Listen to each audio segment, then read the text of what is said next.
Here we go. We're back for another matchup in the LeBron region of this tournament. We have number 4 Bradley Beal going against the 12 seed Gordon Hayward, who had a really nice upset in round 1 against Russell Westbrook. I think surprised a lot of people.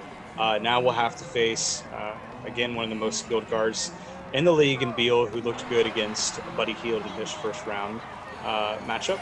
Matt, fascinating matchup here. What's your thoughts on it? I'm psyched. This is awesome. I'm really excited for this matchup. This is what the one-on-one tournament should be, is players like this going against each other. I'm super excited for it. I like Hayward with the size advantage. He's so skilled. He's also strong. So I like Hayward as to win, but it should be a really good matchup. Yeah, so betting-wise, we set this one at Beal minus 2.5 and over-unders 18.5. So it looks like you're not only taking Beal or Hayward plus 2.5, but you also might like the money line plus 180. Yeah, I like the money line quite a bit here. Yeah. Hayward, honestly, a type of guy who would do well in this setting. I mean, we've talked about these wings just do really well because they have the skills of a guard, but the size to really be able to handle a lot of different situations and matchups, especially defensively. Nice. And we see that from Hayward already. Being able to guard Westbrook pretty well, and he's so far early on been able to hold his own against Beal. No, Brad got around him forward too. Brad doesn't have the explosiveness to hang with Gordon Hayward coming off the injuries. Yeah, I know. Beal's able to shake him and can't get to his shot.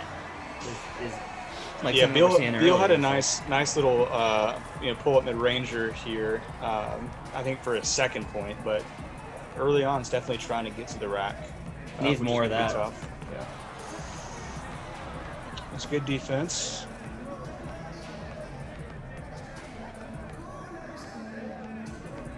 Yeah, in real life, Beal would be. Oh, but not really. Yeah.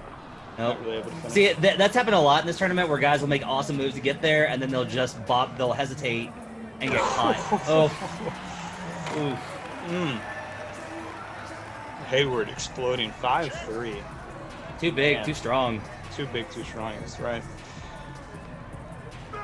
And the defense as well. And the putback. 6-3 Hayward. All the mouses, all the mouses got to get out of the houses except for like the elite, the top level elite guys. Yeah, apparently. Beal taking it to the rack again. Nope. Hayward just elite rim protection here in this game early on. Yeah, I mean he's so athletic and he's such a smart defender too. Nice. Not able to get that one to go down, but. And then Beal explaining. This is an interesting. It almost seems like with these guards, if they're just not able to get a stop, they're going to really have trouble scoring. Like we're going to see that with Kyrie and all these other guys, because a lot of their value is they're able to get a rebound and then take it out and then either explode or either take that quick 3-pointer. But if you're going against a wing or a big man and you have to play against a set defense every time, that's going to be a lot harder. That was pretty. That was so pretty. Gordon Hayward should be good in this too, because Gordon Hayward is great at all video games. So this should be something that he's naturally elite at. Overwatch, if he was not playing in the NBA, he would be a pro League of Legends player. Really? Yeah, he said that. He's that good. That good with 3 kids is the most impressive part to me, honestly. Yeah. Also a fine Overwatch player, I learned as well. I asked him that at All-Star a couple years ago. That's your cup of tea, right? That's my cup of tea. So yeah, I gotta invite him to come destroy me in Overwatch sometime. We'll put that on our Action Network Twitch channel, twitch.tv /Action Network HQ. Go follow us. Good plug, Brian. Yeah, I would love to have Gordon Hayward on our channel. Looking good here, 8-5. Very strong against Bradley Beal early on. Just really able to get anything around the rim with his length. It's a shame. You learn a lot about like the way that the programmers think about these players. I feel like this is pretty much evidence that like Bradley Beal isn't as respected as, and I think it's actually true of like where he's at in the NBA because he plays for the Wizards. People, I think, are really overlooking how good Bradley Beal is. He's a very complete player.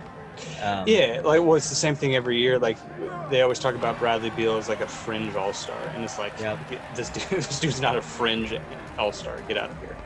Right. Well, so here's an interesting discussion. Who's better? I get that it's not exactly the same position, but just humor me.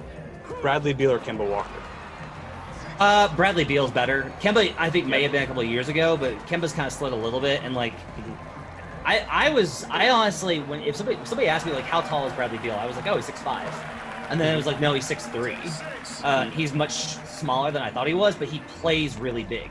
Like his frame is big enough to where it feels a lot bigger. Yeah, I agree with that. Needs to make a quick comeback here, down 10-7. Yeah, underrated player for sure.